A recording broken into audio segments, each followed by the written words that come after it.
사랑과 은혜가 충만하신 하나님 아버지, 저희를 죄와 사망 가운데에서 구원하여 주시고 영원한 천국 소망 가운데 살 수 있도록 인도하여 주신 것과 주님의 몸된 교회 가운데 불러 모아 주셔서 주님의 사랑 안에 함께 거하며 신앙생활할 수 있도록 인도하여 주심에 감사드립니다. 저희들의 마음과 모든 삶이 주님 앞에 합당한 삶을 살 수 있도록 도와주시옵고 주님 앞에 영광 돌리는 삶이 될 수 있도록 인도해 주시길 바랍니다. 주일날 오전을 맞이하여 하나님 말씀 앞에 나왔습니다. 주님 보시기에 합당하지 못한 생각과 행실이 있다라면 말씀 가운데 깨우쳐 주시고 저희에게 필요한 모든 말씀으로 풍성히 공급하여 주시길 간절히 바랍니다. 시종을 온전히 주님께만 맡기고 의지하오며 주 예수님 이름으로 기도드렸습니다. 아멘. 성경 보시겠습니다. 신명기 7장입니다.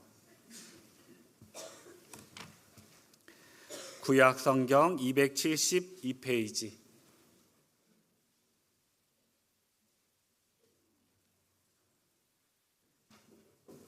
신명기 7장 1절부터 5절까지입니다.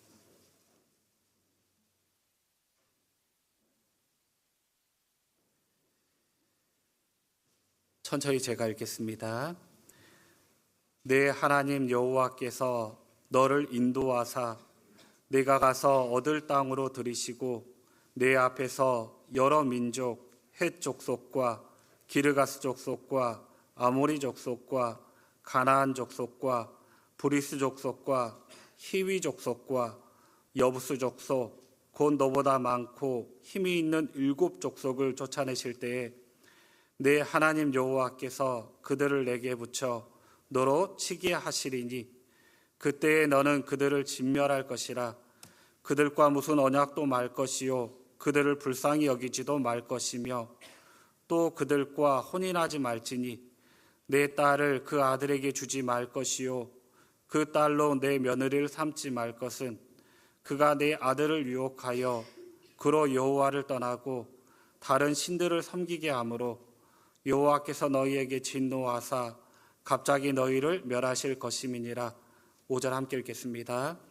오직 너희가 그들에게 행할 것은 이러하니 그들의 단을 헐며 주상을 깨뜨리며 아세라 목상을 찍으며 조각한 우상들을 불사를 것이니라. 오늘은 가나안 7 족속이란 주제로 하나님의 말씀을 상고해 보도록 하겠습니다. 방금 읽었던 말씀은 하나님이 이스라엘 민족에게 가나안 땅에 들어가게 되면 가나안 7 족속이 있고 그들과 어떠한 타협도 하지 말고 그들을 완전히 진멸할 것에 대해서 명령하고 계시는데요. 이 말씀은 우리에게 큰 의미가 있습니다. 이스라엘 민족이 애굽 땅에서 바로의 권세 아래 그들이 종노릇했는데 그것은 우리가 세상 가운데 사단의 권세 아래 죄와 사망 가운데 종노릇할 것에 대한 그림자이죠. 그들이 양의 피를 경험하고 자유함을 얻었는데 그것은 우리가 예수님의 피로 죄와 사망 가운데 자유함을 얻을 것에 대한 그림자이고 그들이 홍해 바다를 건넜는데 고린도전서 10장에는 바다 가운데 세례받았다, 침례받았다 라고 이렇게 말씀하고 있습니다.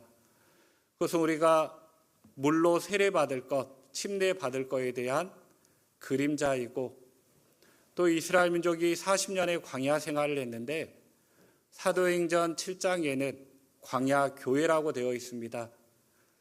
이스라엘 민족이 40년의 광야 생활은 교회의 그림자인 거예요. 광야는 사막이죠. 하나님의 도우심 없이는 하루도 살아갈 수 없는 곳입니다. 하나님이 낮에는 구름 기둥으로 밤에는 불 기둥으로 그들을 보호하시고 인도해 주셨습니다. 불 기둥, 구름 기둥은 하나님의 임재의 상징이고 또 사막에는 먹을 것이 없기 때문에 하늘에서 만나를 내려 그들에게 먹이시고 반석에서 물을 내어 그들을 해갈시켜 주셨습니다. 40년의 광야 생활은 교회의 그림자라고 했는데 하나님은 신약시대 교회를 통해 우리와 함께 하시고 우리를 보호하시고 인도해 주고 계십니다. 또 하나님은 교회를 통해 생명 양식인 말씀을 공급하여 주시고 성령을 물과 같이 마시게 함으로 인해 저희 마음 가운데 해갈시켜 주시는 거예요. 우리가 친구들 모임, 계모임 갈 때에는 내가 왜 이 자리에 왔나 라고 생각이 들 때가 많이 있는데 교회 가운데 나올 때 우리가 교제를 할 때 어떨 때에는 힘들게 교제 가운데 참석했지만 항상 끝나고 갈 때에는 어떤 마음이 있으신가요? 오길 잘했다 라는 그러한 마음이 있거든요. 하나님은 교제를 통해 성령으로 우리의 마음을 해갈시켜 주십니다. 또 이스라엘 민족이 가나안 땅에 들어가게 됐는데 가나안 땅은 어떻게 봐야 될까?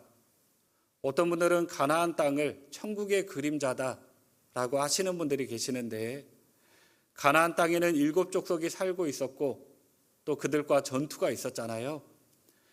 가나안 땅을 천국의 그림자다라고 해버리면 천국에서도 전쟁이 있느냐라고 돼버리기 때문에 가나안 땅은 하나님이 우리에게 주실 영광과 상급의 그림자다라고 생각하시면 되실 것 같고 가나안의 7 족속은 우리가 어떻게 봐야 될까라고 생각해 보면 우리 신앙생활을 방해하고 무너뜨리려고 하는 장애물들이라고 생각하시면 될 것 같습니다.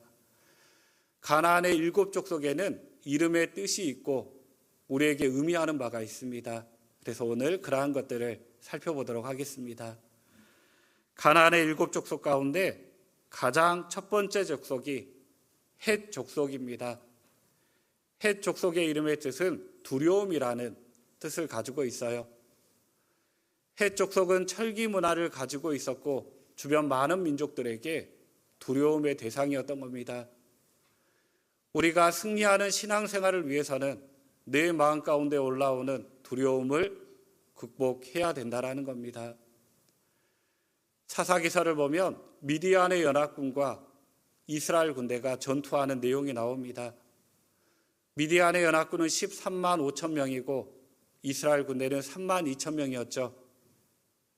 그때 당시에는 첨단 무기가 있는 것도 아니고 활과 칼로 전쟁해야 되는 시기이기 때문에 숫자적인 열세는 곧 전쟁에 패하고 말 겁니다.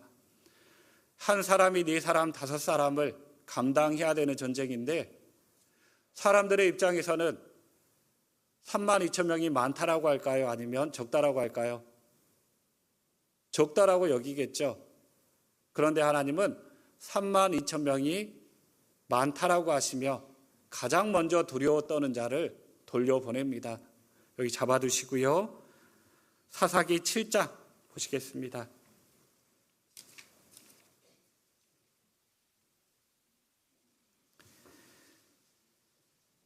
사사기 7장 3절 말씀, 구약 371페이지입니다.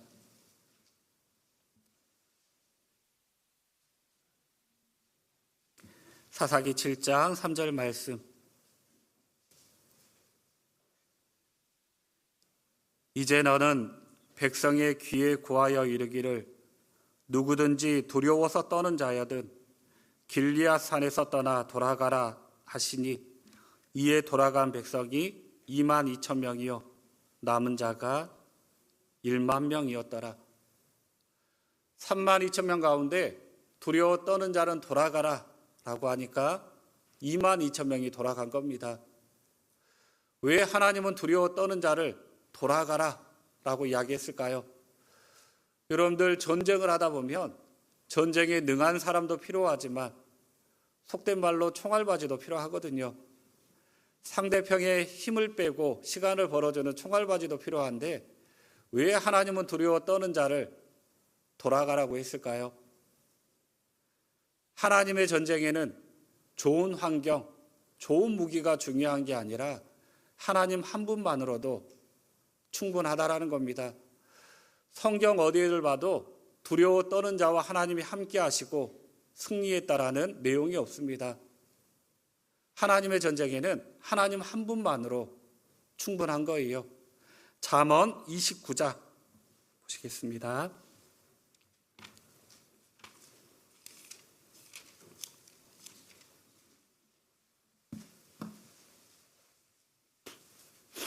잠언 29장 25절 말씀.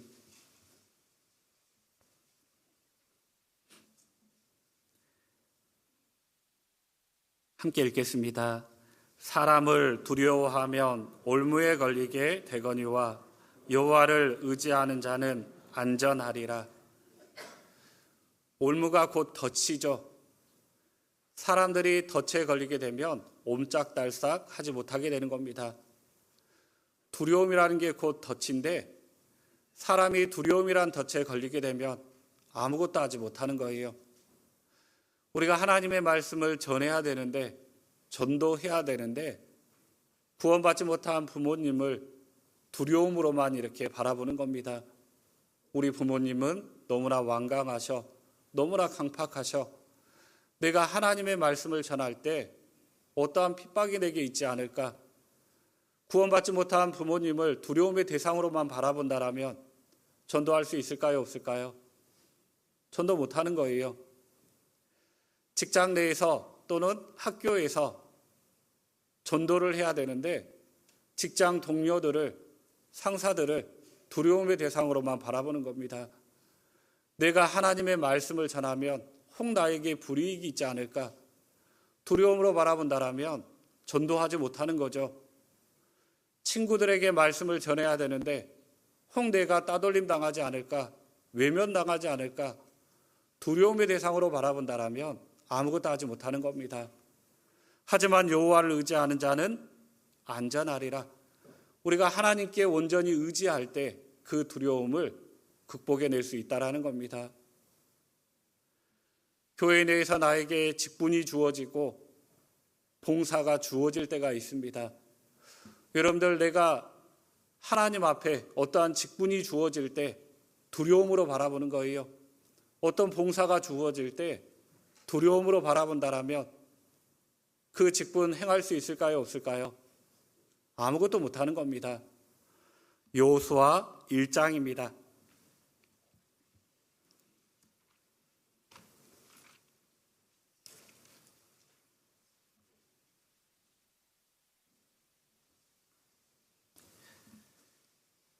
여호수아 1장 6절 말씀. 여호수아 1장 6절 말씀. 함께 읽겠습니다. 마음을 강하게 하라, 담대히 하라. 너는 이 백성으로 내가 그 조상에게 맹세하여 주리라 한 땅을 얻게 하리라. 모세가 죽고 여호수아가 뒤를 이은 겁니다. 여러분들 한번 생각해 보셔요. 여호수아의 마음이 어떠했을까? 기둥과도 같은 모세가 죽고 그 자리를 여호수아가 대신한 겁니다. 여호수아의 마음 가운데 근심, 걱정, 많은 두려움들이 올라왔을 거라 생각이 돼요. 그런데 하나님은 여호수아에게 단 한 가지 당부하셨죠. 뭘 당부하셨냐면 마음을 강하게 하라, 담대히 하라. 내가 마음을 강하게 하고 담대히 할 때 누가 함께 하시고 도와주신다라는 약속의 말씀이에요. 하나님이 함께 하시고 도와주신다라는 약속의 말씀입니다. 나에게 어떠한 봉사의 직분, 봉사가 주어질 때 하나님은 나에게 무엇을 바라실까요? 마음을 강하게 하고 담대히 하라. 두려움으로 뒤로 물러날 게 아니라 마음을 강하게 하고 담대히 할 때 하나님이 함께 하시고 도와주신다라는 약속의 말씀입니다. 저도 항상 말씀을 전하기 전에 뒤에 앉아 있으면 제 마음이 어떨까요? 떨리는 마음이 있거든요. 항상 떨리는 가운데 이 말씀을 암송합니다. 마음을 강하게 하고 담대히 하라. 내 마음을 강하게 하고 담대히 할 때 하나님이 함께 하시고 도와주신다는 약속의 말씀이 있기 때문에 그 두려움을 극복해낼 수가 있습니다. 여러분들, 내 마음 가운데 올라오는 그러한 두려움을 바라보고 뒤로 물러난다라면 우리 신앙생활은 퇴보하고 말 겁니다. 하지만 그러한 두려움을 극복할 때 승리하는 신앙생활을 할 수 있는 겁니다. 가나안의 7 족속 가운데 두 번째 족속이 기르가스 족속이에요. 기르가스 족속의 이름의 뜻은 진흙탕이라는 이름의 뜻을 가지고 있고, 우리에게 의미하는 바는 혼돈과 무질서를 의미합니다. 우리가 무엇을 위해 살아야 될지, 무엇을 우선순위에 둬야 될지 내 마음 가운데 혼란스러운 상태, 그러한 것을 의미합니다. 우리가 신앙생활하고 있고 봉사생활하고 있는데 우리 신앙의 원동력이 있죠. 여러분들의 신앙의 원동력은 무엇인가요? 내 마음 가운데 주님을 사랑하는 마음, 주님 은혜에 보답하고자 하는 마음, 그게 바로 신앙의 원동력이 되어야 될 겁니다. 하늘을 나는 비행기가 동력이 있어야지만 하늘을 떠갈 수가 있죠. 하지만 동력이 끊어지면 그 비행기는 추락하고 말 겁니다. 바다 위를 항해하는 배도 동력이 있어야지만 물 위를 떠다닐 수가 있는 거예요. 하지만 동력이 떨어진다라면 그 배는 바다 위에서 표류하고 말 겁니다. 도로 위를 달리는 자동차도 동력이 있어야지만 계속 달릴 수가 있죠. 동력이 떨어지면 멈춰서고 마는 거예요. 우리 신앙생활에도 동력이 있어야 되는데 여러분들의 신앙생활의 동력은 무엇인가요? 주님을 사랑하는 마음, 주님 은혜에 보답하고자 하는 마음, 그게 바로 신앙생활의 동력이 되어야 될 겁니다. 결혼한 신혼부부가 있다라고 한번 생각해 보셔요. 이제 아내가 남편 밥을 차려줘야 되는데 평생 어머니가 해준 밥만 먹다가 이제 남편 밥과 반찬을 해줘야 되는데 아침 일찍 일어나 남편을 사랑하는 가운데 밥과 반찬을 하는 거예요. 그런데 잘 할까요? 못 할까요? 어떨 때에는 맛있게 할 때도 있어요. 하지만 어떨 때에는 국이 짜기도 하고 싱겁기도 하고 밥이 어떨 때에는 된밥이 되었다가 어떨 때에는 진밥이 되었다가 뭐 이렇게 되겠죠. 아침에 남편을 깨워 밥 먹으라고 할 때 남편이 그 밥을 먹으면 솔직히 맛있을까요? 맛없을까요? 맛없다라고 하면 안 되겠죠. 그런데 아내의 마음을 안다라면, 정말 자기를 사랑하는 가운데 그것들을 준비했다라는 것을 안다라면 그 남편은 그 밥을 맛있게 먹을 수 있을까요? 아니면 안 먹을까요? 맛있게 먹을 수 있을 것 같아요. 그런데 아내가 남편 밥과 반찬을 준비하는데 의무감에 마지못해 하는 거예요. 아침 일찍 일어나 투덜대는 마음으로 밥과 반찬을 준비하는 겁니다. 내가 왜 이렇게 사소고생하는지 모르겠다. 결혼만 안 했으면 지금까지 잠자고 있을 텐데 투덜대면서 밥과 반찬을 만들어요. 그런데 너무나 맛있게 한 겁니다. 아침에 남편이 그 밥과 반찬을 먹을 때 맛있게 먹을 수 있을까요? 아니면 못 먹을까요? 아내의 그 마음을 안다라면 먹지 않을 것 같아요. 밥 먹을 때가 여기밖에 없냐, 나가서 먹고 말지, 이런 마음이 있을 겁니다. 우리가 교제 생활하고 있고 봉사 생활하고 있는데 하나님은 우리의 무엇을 보기를 원하실까요? 우리가 어떠한 봉사를 정말 잘하는 것, 어떠한 일을 잘하는 것, 그걸 보고자 하시는 게 아니에요. 하나님은 우리 마음 보시기를 원하신 겁니다. 혹 내가 서툴더라도, 혹 내가 재능이 없더라도 주님을 사랑하는 마음으로 그 모든 것들을 행한다라면 하나님은 그 마음을 통해 기뻐하실 겁니다. 하지만 내가 어떠한 봉사, 어떠한 교제를 할 때 의무감에 마지못해 한다라면 하나님은 그러한 마음을 보시고 실망하실 거라 생각이 돼요. 여러분들은 어떠한 마음으로 신앙생활하고 계시는가요? 제가 대전에서 전도인 생활할 때, 그때는 전도사였거든요. 아이들이 굉장히 어렸습니다. 저녁 늦게까지 모임을 하고 집에 들어갈 때쯤 되면 한 11시 정도, 저녁 11시 정도 됐거든요. 집에 있는 아이들이 생각나서 아이들이 좋아하는 것들을 이렇게 사갈 때가 있습니다. 집에 들어갔는데 아이들이 아빠는 본체 만체하고 공지만 이렇게 관심을 갖는다라면 또 그 봉지 안에 있는 내용물을 바라보고 내가 좋아하는 거네, 싫어하는 거네, 이런 이야기를 한다라면 사간 아빠의 입장이 어떨까요? 마음이 내가 다시는 사가나 봐라, 이런 마음들이 있을 거예요. 그런데 우리의 신앙생활이 그러지 않느냐 할까? 나를 구원해 주신 하나님을 기뻐하고 사랑하기보다는 하나님 손에 들린 어떠한 은혜와 축복에게만 우리가 관심을 갖는다라면 하나님 또한 그러한 마음이시지 않을까라는 생각이 듭니다. 여러분들, 신앙의 원동력이 있어야 되는데 주님을 사랑하는 마음, 주님 은혜에 보답하고자 하는 마음으로 우리는 신앙생활을 해야 됩니다. 그래야지만 승리하는 신앙생활을 할 수 있는 거예요. 또 가나안의 7 족속 가운데 3번째 족속이 아모리 족속입니다. 아모리 족속의 이름의 뜻은 산중 사람이라는 이름의 뜻을 가지고 있고, 우리에게 의미하는 바는 교만, 자랑하다라는 그러한 의미를 가지고 있습니다. 우리가 승리하는 신앙생활을 위해서는 내 마음 가운데 올라오는 교만과 싸워 이겨야 됩니다. 교만은 패망의 손목이라고 했죠. 내가 교만한 마음을 품는다라면 하나님 앞에 쓰임받지 못할 겁니다. 우리는 의지적인 마음을 가지고 그 교만한 마음을 계속 낮춰야 될 거예요. 얼마 전에 TV를 봤는데 의사들이 나와 가장 싫어하는 병, 꺼려하는 병을 이야기할 때 그 중에 하나가 당뇨병이었습니다. 왜 의사들이 당뇨병을 꺼려하냐면 당뇨 합병증이 무섭기 때문에 꺼려하더라고요. 당뇨 합병증이 어떻게 나타날지 모르죠.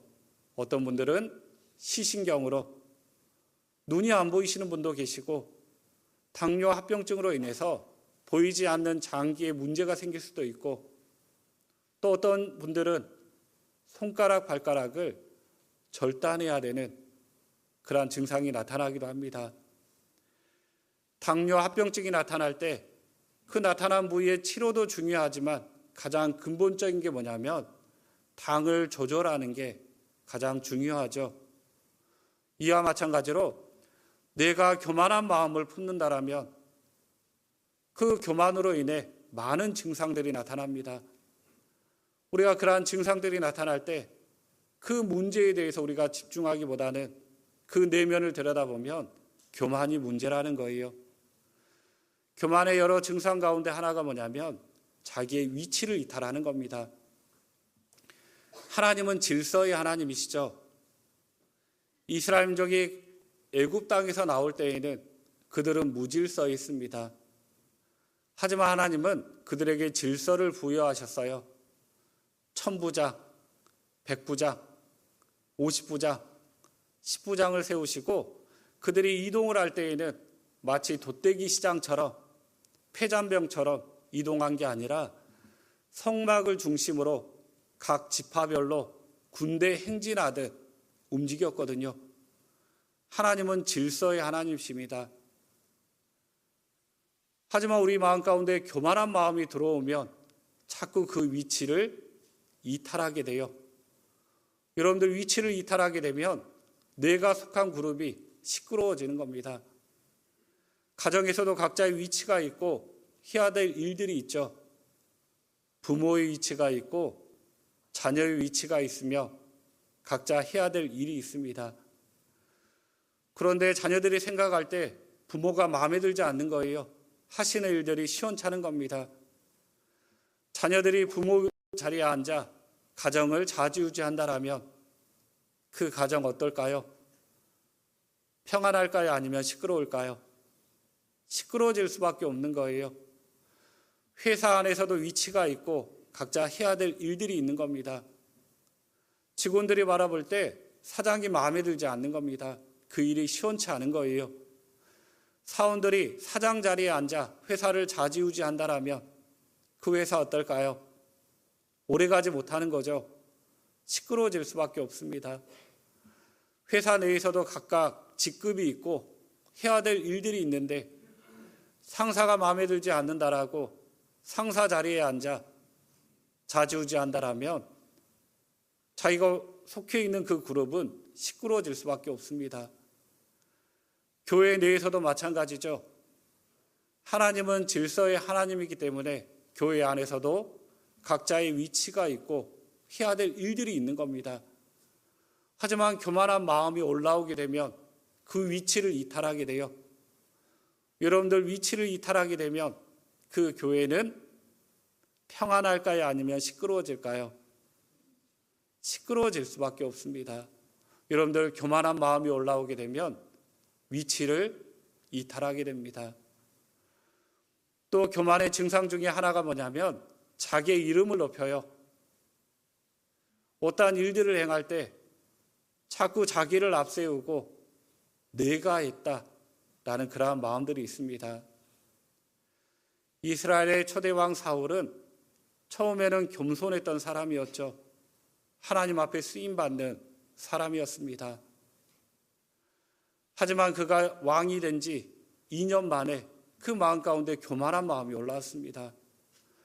아말렉과의 전투 때에는 하나님이 아말렉에 있는 모든 것들을 다 진멸하라 라고 했지만 아말렉의 왕 아각을 사로잡았고 짐승 중에 좋은 것들, 건강한 것들은 남겨두고 병들고 약한 것들만 죽였죠.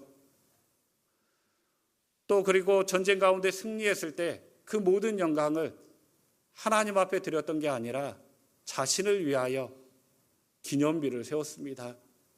그러므로 인해서 하나님 앞에 버림받는 사람이 되었습니다.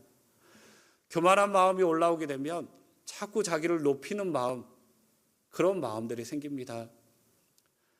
어느 시골 마을에 장닭이 있었는데 주인은 아침에 항상 새벽잠을 깨워주는 장닭이 너무나 고마워 일을 나가기 전에 한 줌의 콩을 장닭에게 뿌려줍니다.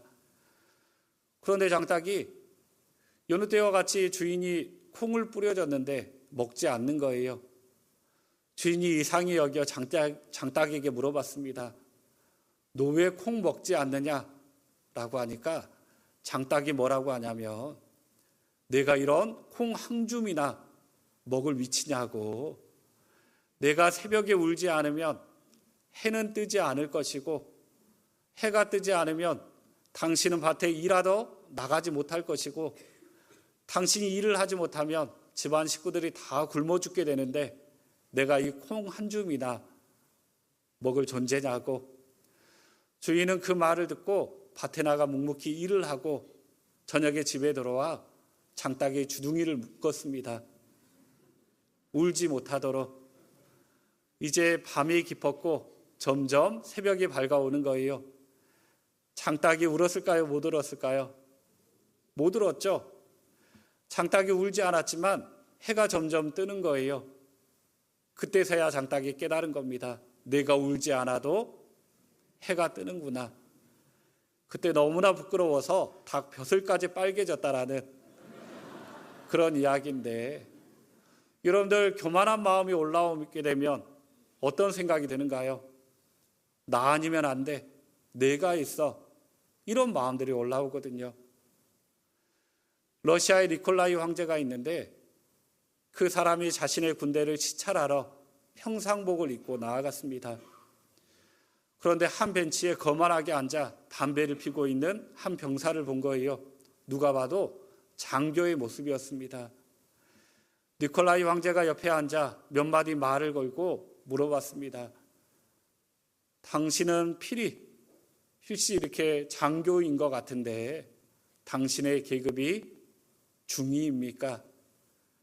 그 사람은 굉장히 못마땅한 표정으로 더위 그러는 거예요. 그러면 당신은 대위입니까? 그 사람이 뭐라고 했겠어요? 더위. 당신은 소령입니까? 아직도 못마땅한 표정으로 더위 그러는 거예요. 그러면 당신은 중령입니까? 그때서야 만족하다는 표정으로 맞네. 이렇게 물어보는 자네도 장교인 것 같은데 자네의 계급은 중위인가? 니콜라이 황제가 뭐라고 했겠어요? 더위. 그럼 당신은 대위인가? 더위. 당신은 그럼 소령인가? 더위. 이 사람의 목소리가 점점 떨려오기 시작했어요. 그럼 당신은 나와 같은 중령인가? 니콜라이 황제가 뭐라고 했겠어요? 더위.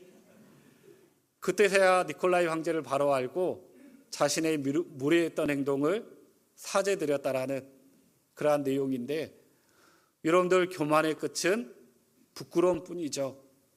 내 마음 가운데 교만한 마음이 올라오게 되면 자꾸 자기를 높이는 그러한 마음들이 생기는 겁니다.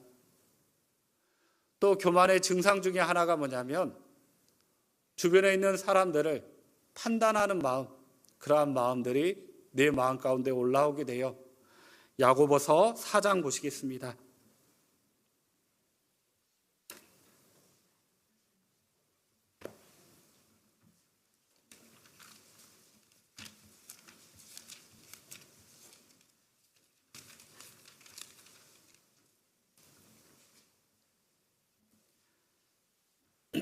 야고보서 4장 11절 말씀. 야고보서 4장 11절 말씀 함께 읽겠습니다. 형제들아, 피차에 비방하지 말라.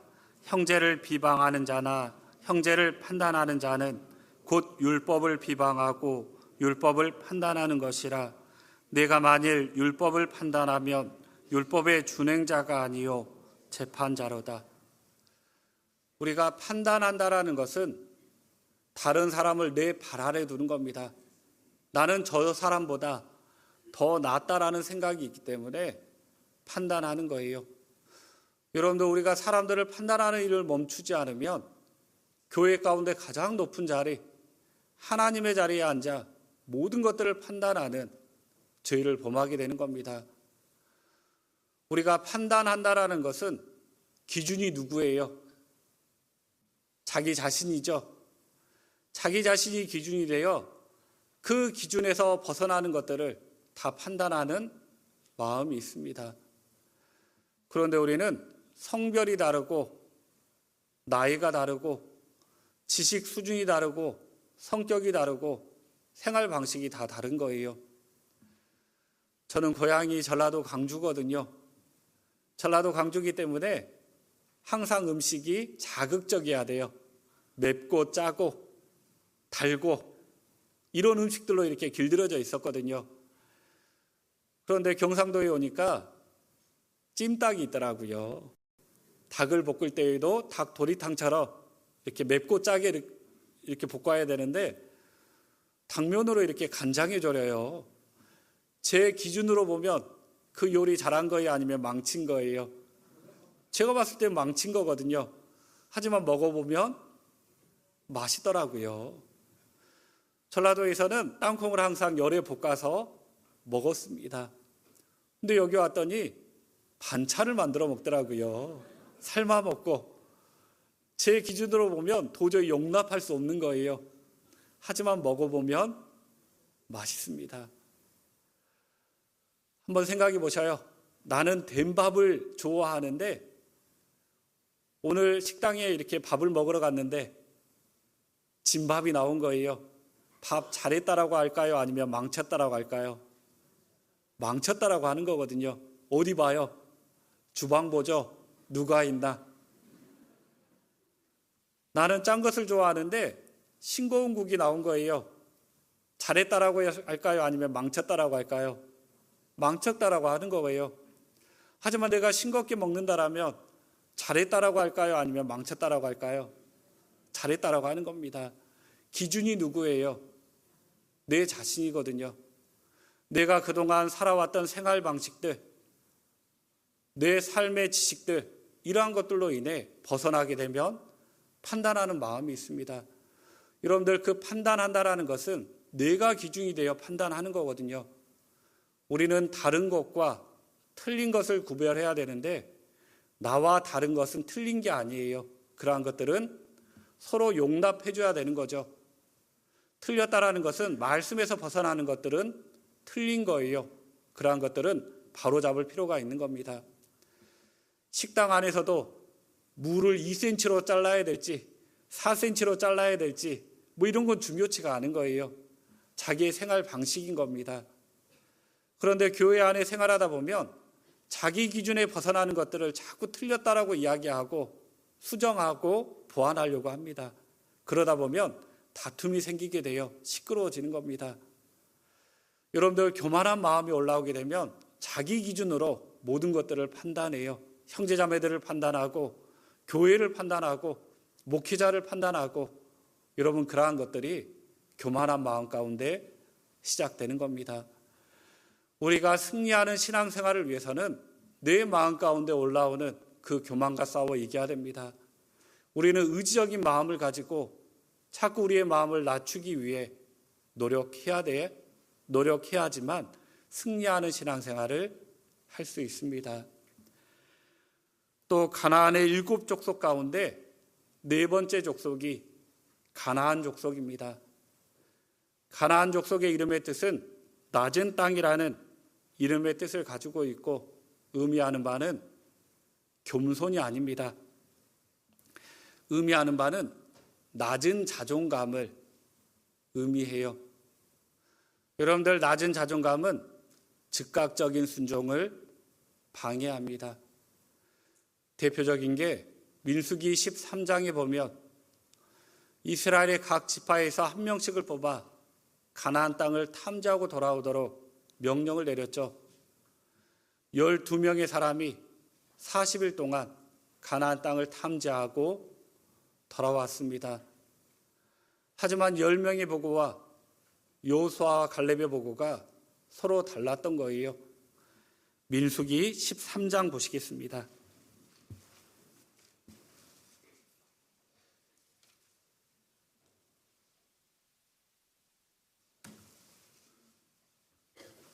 구약 217페이지입니다. 민수기 13장 32절 33절 말씀.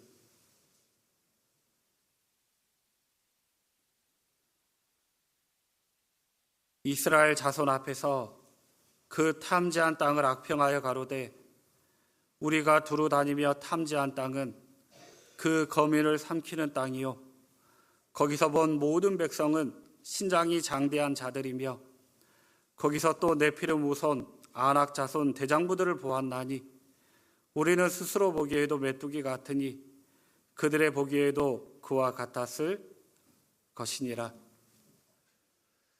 12명의 공통된 의견이 무엇이었냐면, 그 땅은 너무나 기름진 땅이다. 포도 한 송이를 2 장정이 어깨에 메고 올 정도로 너무나 기름진 땅이다. 하지만 10명의 사람은 뭐라고 했냐면, 그 땅은 너무나 기름진 땅이기 때문에 우리가 그 땅을 차지하더라도 많은 민족들로부터 침략을 받게 되는 거민을 삼키는 땅이다. 또 그 땅에 살고 있는 네피림 후손 아낙 자손 대장부들을 보니까 우리는 그들에 비하면 뭐와 같다고요? 메뚜기 같다라고 비하 발언한 겁니다. 그런데 같은 시간, 같은 장소를 둘러보고 온 여호수아와 갈렙의 보고는 이들과는 달랐습니다. 민수기 14장 8절 9절 말씀. 민수기 14장 8절 9절 말씀 함께 읽겠습니다. 여호와께서 우리를 기뻐하시면 우리를 그 땅으로 인도하여 들이시고 그 땅을 우리에게 주시리라. 이는 과연 젖과 꿀이 흐르는 땅이니라. 오직 여호와를 거역하지 말라. 또 그 땅 백성을 두려워하지 말라. 그들은 우리의 밥이라. 그들의 보호자는 그들에게서 떠났고 여호와는 우리와 함께 하시느니라. 그들을 두려워 말라 하나. 여호수아와 갈렙은 뭐라고 했냐면, 그 땅 우리가 능히 취할 수 있는 땅이다. 그들은 우리의 뭐와 같다고요? 밥이다 라고 이야기를 한 겁니다. 용사처럼 담대하게 이야기한 거예요. 여러분들은 세상 가운데 살아가며 어떠한 마음으로 살고 계시는가요? 세상 사람들과 나를 끊임없이 비교하며 나는 메뚜기 같다 라는 그러한 마음으로 살고 계시는가요? 아니면 여호수아와 갈렙처럼 하나님의 약속의 말씀을 붙들고 저들은 우리의 밥이다, 용사처럼 담대한 마음을 가지고 생활하고 계시는가요? 이스라엘 사람들은 10명의 보고를 받아들였습니다. 여호수아와 갈렙을 돌로 쳐 죽이려고 했고 새로운 지도자를 뽑아 애굽 땅으로 돌아가려는 움직임을 보인 거예요. 하나님이 이들에게 징계를 내리셨죠. 어떠한 징계를 내리셨냐면 그들이 40일 동안 가나안 땅을 정탐하고 돌아왔는데 바로 들어갈 수 있는 가나안 땅을 하루를 1년으로 쳐서 40년 동안 돌아 들어가게 했습니다. 허송세월 보내는 그러한 징계를 주셨거든요. 우리가 이 땅 가운데 살아가며 혹 메뚜기와 같은 마음으로 살고 있다라면 하나님 우리에게 징계 주실 거예요. 어떤 징계 주실까요? 시간을 헛되이 보내는 그러한 징계들을 우리에게 주실 겁니다. 우린 요즘 입버릇처럼 주님 오실 날이 멀지 않았다라고 이야기하죠. 지금 세상 돌아가는 것을 보면 실제로 주님 오실 날이 멀지 않았다라는 것 금방 알 수 있습니다. 지구온난화로 인해서 여러분들 청송에도 사과가 잘 되지 않아요. 작년, 재작년 계속 사과를 망쳤습니다. 앞으로도 이러한 시간들이 계속 이어질 거라 생각이 돼요.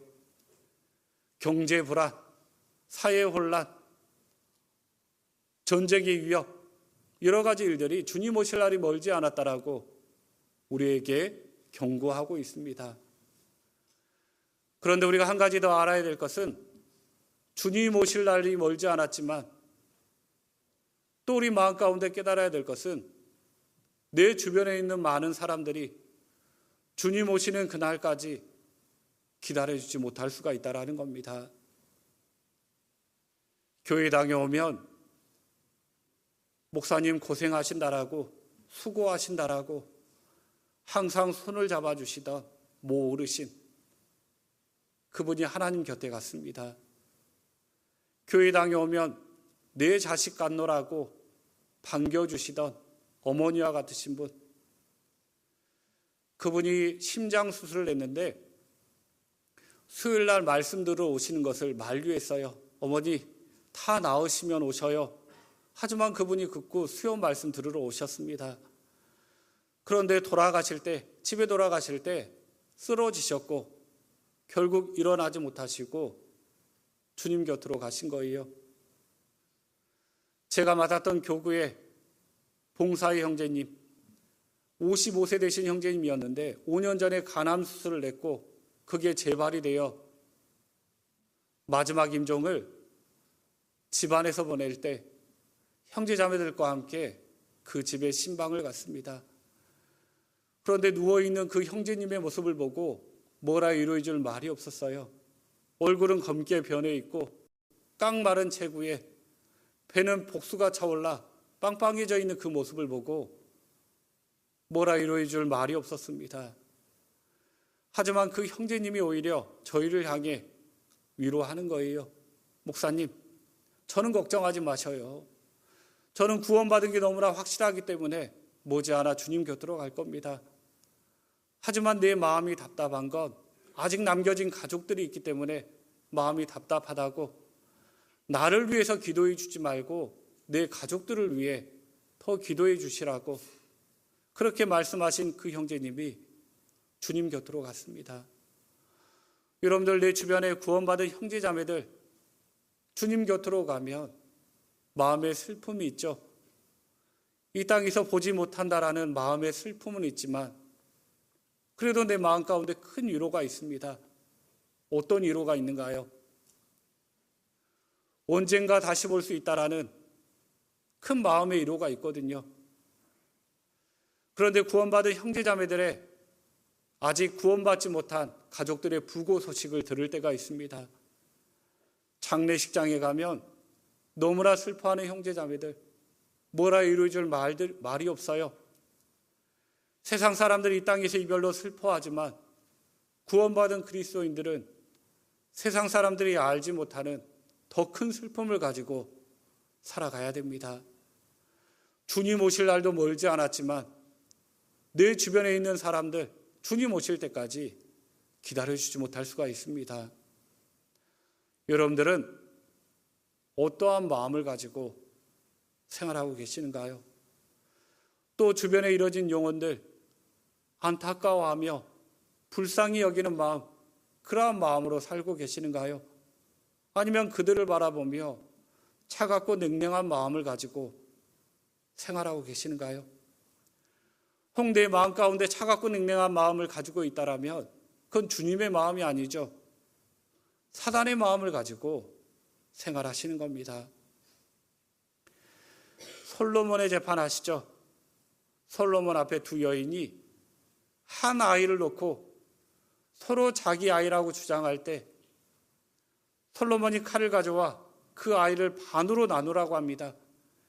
그때 진짜 엄마의 마음과 가짜 엄마의 마음을 통해 주님의 마음과 사단의 마음을 엿볼 수가 있어요.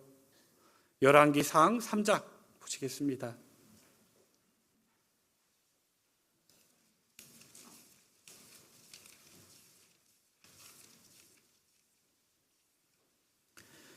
구약 515페이지입니다. 열왕기상 3장 24절부터 열왕기상 3장 24절부터 제가 읽겠습니다. 또 가로되 칼을 내게로 가져오라 하니 칼을 왕이 앞으로 가져온지라 왕이 이르되 산 아들을 둘에 나누어 반은 이에게 주고 반은 저에게 주라. 그 산 아들의 어미 되는 계집이 그 아들을 위하여 마음이 불붙는 것 같아서 왕께 아뢰어 가로되 청컨대 내 주여 산 아들을 저에게 주시고 아무쪼록 죽이지 마옵소서 하되 한 계집은 말하기를 내 것도 되게 말고 네 것도 되게 말고 나누게 하라 하는지라. 솔로몬이 칼을 가져와 그 아이를 반으로 나누라고 할 때 가짜 엄마는 뭐라고 있는가요? 원래 내 것이 아니기 때문에 반으로 나눠 저 사람 것도 내 것도 되게 하지 말라라고 이야기를 했습니다. 사단은 뱀과 같죠. 뱀은 냉혈 동물입니다. 사단은 차가운 마음을 가지고 있어요. 우리가 이뤄진 영혼들을 바라보며 차갑고 냉랭한 마음을 가지고 있다라면 그것은 사단이 주는 마음입니다. 하지만 진짜 엄마는 뭐라고 했냐면 그 아들을 위하여 마음이 불붙는 것 같아서 왕께 아뢰어 가로되 청컨대 내 주여 산 아들을 저에게 주시고 아무쪼록 죽이지 마옵소서 하되 엄마의 권리를 포기하면서까지 그 아이를 살리고자 했습니다. 하늘 영광 보자 모든 것들을 다 버리고 더러운 세상 가운데 오신 예수님, 이뤄진 영혼들을 바라보며 뜨거운 눈물을 흘리셨던 분이 바로 주님이시죠.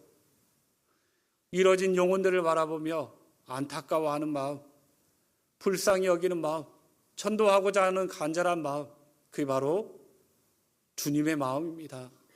여러분들은 어떠한 마음을 가지고 생활하고 계시는가요? 가끔 거리에 나가보면 수많은 사람들을 볼 수가 있습니다. 저 많은 사람들 중에 구원받은 사람이 몇 명이나 될까라고 생각해 보면 내가 받은 구원이 얼마나 큰지, 내가 얼마나 하나님 앞에 큰 은혜를 받은 사람인지 알 수가 있습니다. 구원받은 사람 주변에 살고 있는 사람들, 구원받은 사람과 가족관계를 이루고 있고 구원받은 사람과 같은 직장, 같은 학교에 다니고 있고 구원받은 사람과 옆주에 살고 있고 구원받은 사람과 친분관계에 있다는 것, 어찌 보면 그들도 큰 은혜를 받은 사람들이에요. 하지만 우리가 조금만 달리 생각해 보면 구원받은 사람과 너무나 가깝게 지냈는데 구원받지 못했다라면, 말씀 들어보라는 권유를 듣지 못했다라면 이 세상에서 가장 불행한 사람, 불쌍한 사람이 누구일까요? 구원받은 사람 주변에 살고 있는 사람들, 그들이지 않을까라고 생각해 봅니다. 여러분들, 주님 오실 날도 멀지 않았지만 내 주변에 있는 많은 사람들이 주님 오시는 그날까지 기다려주지 못할 수가 있습니다. 우리가 낮은 자존감을 가지고 있다라면 하나님 앞에 즉각적인 순종을 하지 못하는 거죠.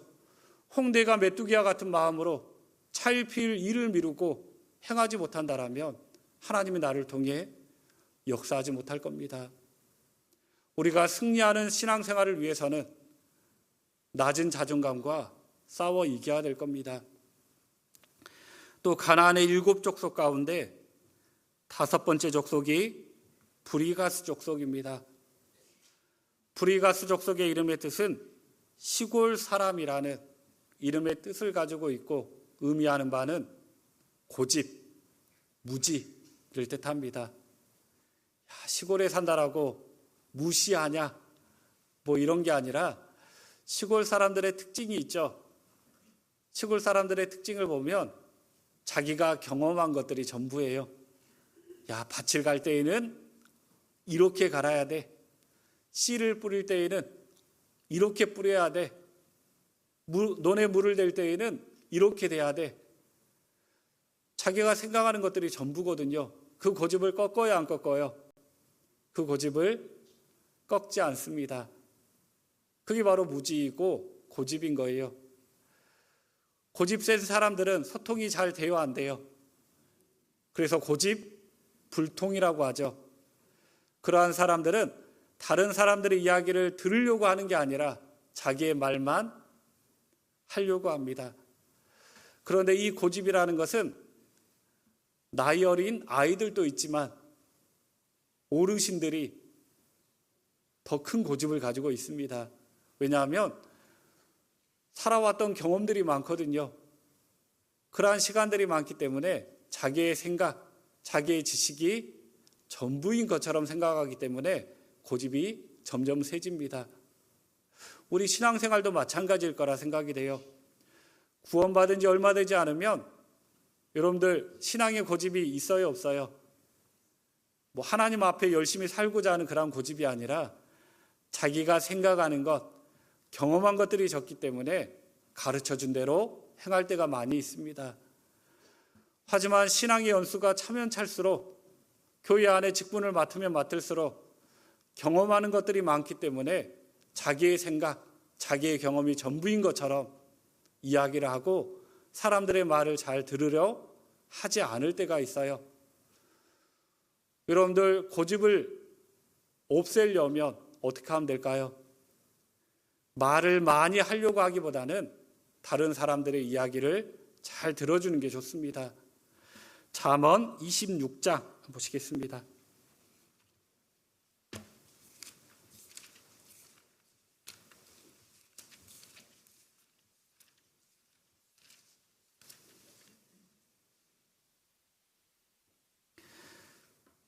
잠언 26장 16절 말씀.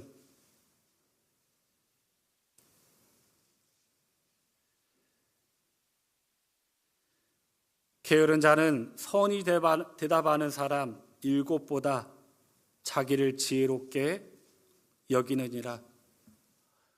여러분들, 이게 고집이잖아요. 옆에서 아무리 충고의 말, 경고의 말을 해줘도 그 마음을 돌이키지 않습니다. 주일날 하나님의 말씀을 들어도 그 마음을 꺾지 않는 거예요. 에이, 제 사정 몰라서 그래요.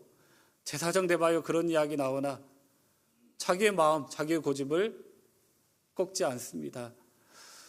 여러분들, 우리가 올라오는 그러한 고집을 없애기 위해서는 내 생각, 내 마음을 주관하기보다는, 말을 많이 하기보다는 다른 사람들의 말을 많이 들어야 그 고집을 꺾을 수가 있습니다. 신앙의 연수가 차면 찰수록, 우리가 교회 안에 직분을 맡으면 맡을수록 다른 사람들의 말을 많이 듣는 것, 이게 너무나 중요하다라는 겁니다. 그리고 가나안의 7 족속 가운데 6번째 족속이 히위 족속입니다. 히위 족속의 이름의 뜻은 도시 사람이라는 이름의 뜻을 가지고 있고, 의미하는 바가 뭐냐면, 우리가 히위 족속을 어떻게 하냐면 여호수아 9장에 보면 기브온 거민이 나옵니다. 기브온 거민이 이스라엘 민족에 관한 그러한 이야기를 들은 거예요. 그들이 잔뜩 겁을 먹고 여호수아 앞에 타협하러 나옵니다. 어떻게 타협하러 나오냐면 헤어진 전대, 헤어진 옷, 곰팡이 핀 빵을 가지고 와서 타협하거든요. 여러분들, 히위 족속이 무엇을 의미하냐면 타협을 의미합니다. 우리가 승리하는 신앙생활을 위해서는 내 마음 가운데 올라오는 타협과 싸워 이겨야 되는 겁니다. 우리가 마지막 때가 되면 될수록, 우리가 살아온 날이 많으면 많을수록 세상과의 타협하는 마음들이 우리 마음 가운데 올라올 때가 있습니다. 전에는 죄였지만 지금은 죄가 아닌 것들이 있죠. 옛날에는 간통법이 죄였습니다. 하지만 지금은 죄예요, 아니에요? 법적으로는 죄가 아닙니다. 하지만 그러한 것들을 타협하면 돼요, 안 돼요? 안 되는 거죠. 동성연애하는 것, 여러분들 죄예요, 아니에요? 큰 죄잖아요. 하지만 우리 시대 어때요? 동성연애하는 사람들, 성소수자들이라고 하고 그들의 인격도 보호해줘야 된다. 옛날에 TV를 보면 그런 사람들을 비난했거든요. 하지만 요즘에는 어때요? TV 프로그램에 드라마 소재로도 나오고 영화 소재로도 나오고 그러거든요. 자연스럽게 사람들의 마음이 물들어갈 때가 많이 있습니다. 세상이 아무리 바뀌고 사람들의 생각과 가치관이 바뀌어도 그러한 것들 우리가 죄로 여겨야 돼요, 아니면 받아들여야 될까요? 죄로 여겨야 되는 거예요. 그런 것과는 타협하지 말아야 됩니다. 요즘에 TV 프로그램을 보면 먹방, 여행하는 것, 이게 주더라고요. 맛있는 거 먹는 거, 좋은데 여행 가는 것, 그건 죄가 아니거든요. 그죠? 하지만 삶의 목적을 그러한 곳에 두고 살아간다라면 그건 정말 잘못된 겁니다. 세상의 가치관이 바뀌고 살아가는 목적이 바뀌어도 우리가 세상 사람들과 적당히 타협하며 살아간다라면 그것은 잘못된 삶의 방식입니다. 세상이 아무리 바뀌어도, 사람들의 생각이 바뀌어도 우리들의 기준은 뭐가 돼야 될까요? 하나님의 말씀이 돼야 되는 겁니다. 하나님 말씀에서 벗어나는 것들은 우리 마음 가운데 타협하지 말아야 됩니다. 우리가 승리하는 신앙생활을 위해서는 내 마음 가운데 올라오는 타협과 싸워 이겨야 됩니다. 가나안의 7 족속 가운데 마지막 7째 족속이 여부수 족속입니다. 여부수 족속의 이름의 뜻은 억압이라는 뜻을 가지고 있고, 우리에게 의미하는 바는 불평, 원망, 증오로 마음이 짓눌린 상태를 의미합니다. 사람들은 긍정적인 마음보다는 부정적인 마음이 강하죠. 여러분들, 추울 때에는 뭐라고 하죠? 사람들이 추워 죽겠다. 더울 때에는 더워 죽겠다. 어떤 좋은 일들이 있으면 좋아 죽겠대요. 그리고 우리가 생각할 때에는 긍정적인 생각보다는 부정적인 생각들이 우리 마음 가운데 먼저 올라옵니다. 사람들은 다 우울질적인 기질을 가지고 있거든요. 불평, 원망하는 마음, 증오하는 마음들이 내 마음을 짓누를 때가 있습니다. 하지만 그러한 것들은 주변에 있는 사람들에게 쉽게 옮깁니다. 나는 주변 사람들과 많은 대화를 하는데, 여러분들 어떤 분들과 대화하다 보면 내 마음이 즐거워져요. 없던 힘도 생기거든요. 하지만 어떤 분들과 대화하다 보면 있던 힘도 빠져요. 내 마음도 우울해져요. 그분은 항상 어떠한 일을 바라볼 때 긍정적인 부분보다는 부정적인 것들을 바라보고 마음의 문제 삼고 불평과 원망하는 말을 쏟아내거든요. 그런 분들과 대화하다 보면 마음이 즐거워지시는가요? 아니면 있는 힘도 빠지는가요? 있는 힘도 빠지거든요. 나는 요즘 만났던 많은 사람들에게 긍정적인 말들을 많이 하셨는가요? 아니면 부정적인 말들을 많이 하셨는가요? 나는 주변에 있는 사람들에게 힘을 주는 사람인가요? 아니면 부정적인 영향들을 미치는 사람인가요? 생각해 보시면 좋겠습니다. 전도서 11장 보시겠습니다.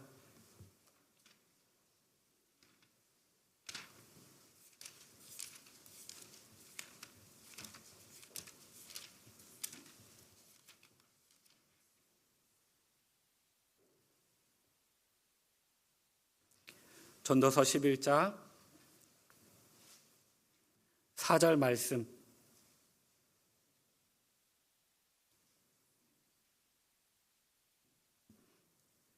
함께 읽겠습니다. 풍세를 살펴보는 자는 파종하지 아니할 것이요 구름을 바라보는 자는 거두지 아니하리라. 이 사람이 부정적인 사람이죠. 오늘은 바람이 많이 불어 파종하지 못하겠다. 오늘은 구름을 보니까 곧 비가 올 것 같아 거두지 못하겠다. 항상 자기가 하지 못하는 일들에 대해 이유와 핑계거리가 많은 사람, 부정적인 사람입니다. 색안경을 끼고 본다라고 하죠. 노란색 안경을 끼고 세상을 바라보면 세상이 다 어떻게 보일까요?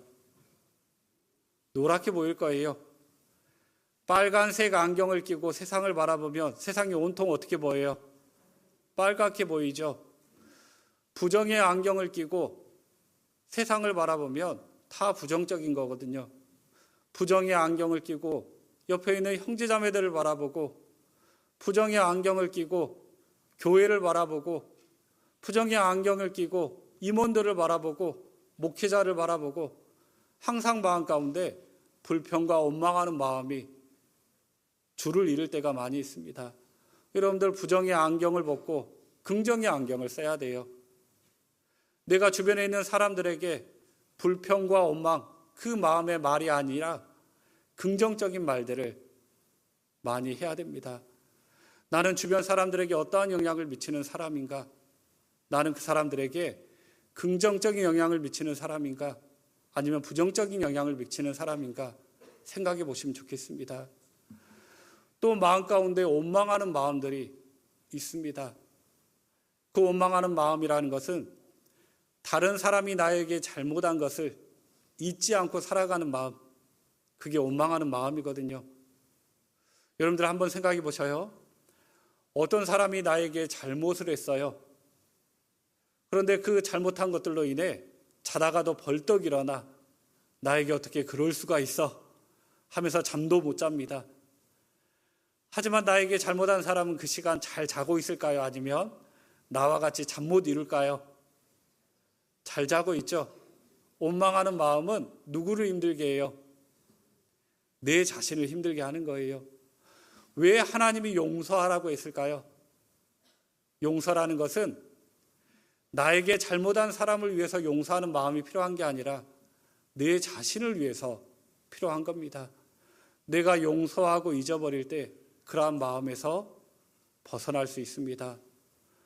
불평, 원망, 증오하는 마음, 항상 내 마음 가운데 짓누를 수 있지만 우리가 그러한 것들을 이겨내야지만 승리하는 신앙생활을 할 수가 있습니다. 이스라엘 민족이 가나안 땅에 들어갔을 때 7 족속이 살고 있었죠. 이스라엘 민족은 7 족속과 전투를 통해 그 땅을 각 지파에게 배분을 해줬습니다. 이스라엘 민족이 가나안 땅에 들어가 7 족속과 전쟁했던 것처럼 우리는 이 땅 가운데 치열한 전투를 하고 있습니다. 지금 이 세상이 전쟁터예요. 우리가 눈에 보이지 않지만 가나안의 7 족속 지금도 있을까요? 없을까요? 눈에 보이지 않지만 가나안의 7 족속은 이 세상에도 있는 겁니다. 가나안의 7 족속 가운데 첫 번째 족속이 뭐라고 했죠? 헷 족속. 헷 족속의 이름의 뜻은 두려움이라는 이름의 뜻을 가지고 있습니다. 우리가 신앙생활 하다 보면 내 마음 가운데 올라오는 두려움들이 있어요. 또 주님의 일을 행하다 보면 내가 정말 할 수 있을까? 나 같은 사람이 어떻게 행할 수 있을까?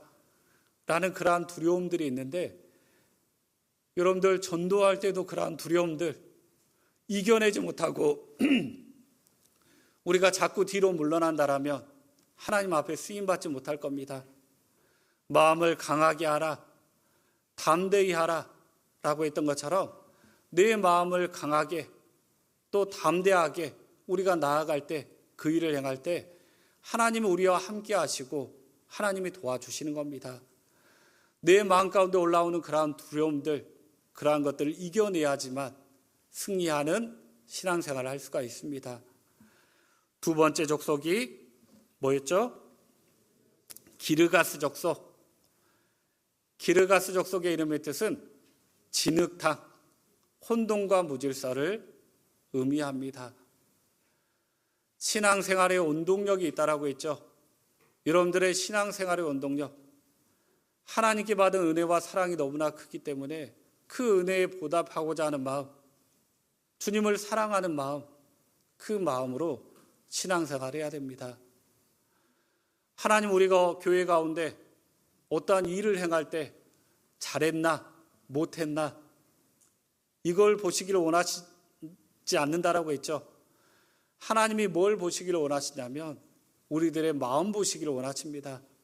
홍대가 서툴러도 주님을 사랑하는 마음으로 했다라면 하나님 그걸 보시고 기뻐하실 거예요.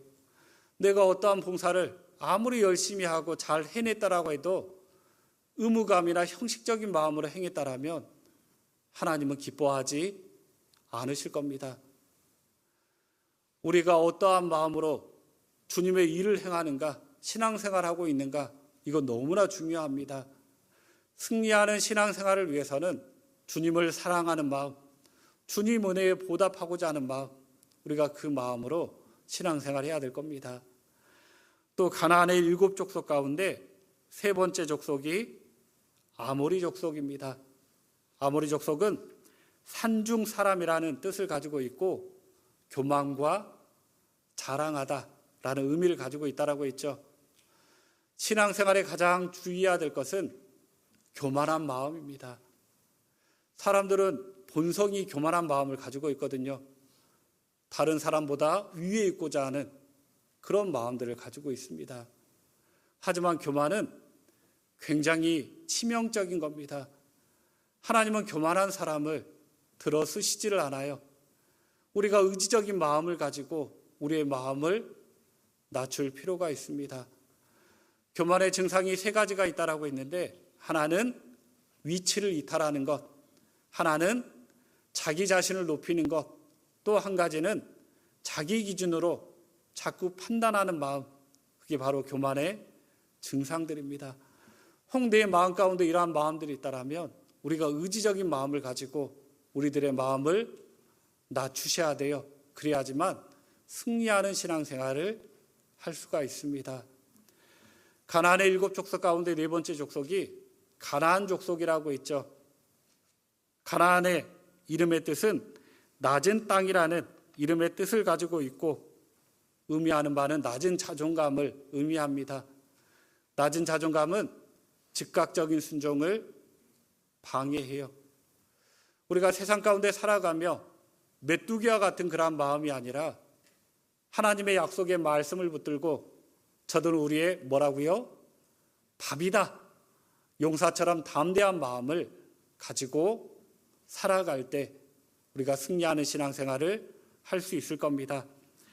5번째가 브리가스 족속, 시골 사람이라는 뜻을 가지고 있고 의미하는 바는 고집과 무지라고 했죠. 고집 불통이 되어서는 안 될 겁니다. 우리가 신앙에 열심히 살고자 하는 그러한 고집은 필요하지만 똥고집이라고 하죠. 쓸데없는 고집, 이러한 고집은 우리가 꺾어야 돼요. 신앙의 연수가 들면 들수록, 교회 안에 직분을 맡으면 맡을수록 내 말을 많이 하기보다는, 내 고집을 앞세우기보다는 다른 사람들의 말을 많이 들어주는 것, 그게 정말 필요합니다. 가나안의 7 족속 가운데 6번째 족속이 히위 족속, 도시 사람이라는 이름의 뜻을 가지고 있고 의미하는 바는 타협입니다. 시대가 바뀌고 사람들의 생각과 가치관이 바뀌어도 우리들의 기준은 뭐가 돼야 된다고요? 성경이 돼야 될 겁니다. 아무리 세상 사람들이 이런 생각을 가지고 있어도 성경에서 벗어난다라면 절대 타협하는 마음이 없어야 될 겁니다. 그래서 타협과 싸워 이겨야 되고, 7번째가 여부수 족속, 억압이라는 뜻을 가지고 있는데 불평, 원망, 증오로 마음이 짓눌린 상태를 의미합니다. 우리가 부정적인 마음이 아니라 항상 어떠한 마음을 품어야 된다고요? 긍정적인 마음. 주변 형제자매들에게 어떠한 영향을 미쳐야 되냐면 그들의 마음을 근심 걱정하게 하는 그러한 말들보다는 형제자매들이 힘을 낼 수 있는, 그리고 형제자매들에게 은혜가 될 수 있는 그러한 영향력을 끼칠 때 우리가 승리하는 신앙생활을 할 수가 있을 겁니다. 치열한 전쟁터인데 여러분들, 전쟁에서는 져야 될까요? 아니면 승리해야 될까요? 승리해야 되겠죠. 가나안의 7 족속, 우리가 눈에 보이지 않지만 치열한 전쟁, 치열한 전투에서 승리함으로 인해서 하나님이 내게 주실 영광과 상급을 쌓아가셨으면 좋겠습니다. 아셨죠? 예. 우리 구미교회는 구미권교회에서 청송교회가 함께 교제하고 있기 때문에 많은 소식들을 듣고 있습니다. 구미교회에서는 가장 큰 형님격인 교회인 거잖아요. 형님이 잘 돼야지만 동생이 잘 될 수 있겠죠. 올해 교회 목표가 300명이더라고요. 300명을 위해서 열심히 지금 전도하고 계시고 신앙생활하고 계시는데 청송교회는 60명을 목표로 하고 있습니다. 구미교회에서 먼저 목적을 달성하시고 청송교회도 따라가겠습니다.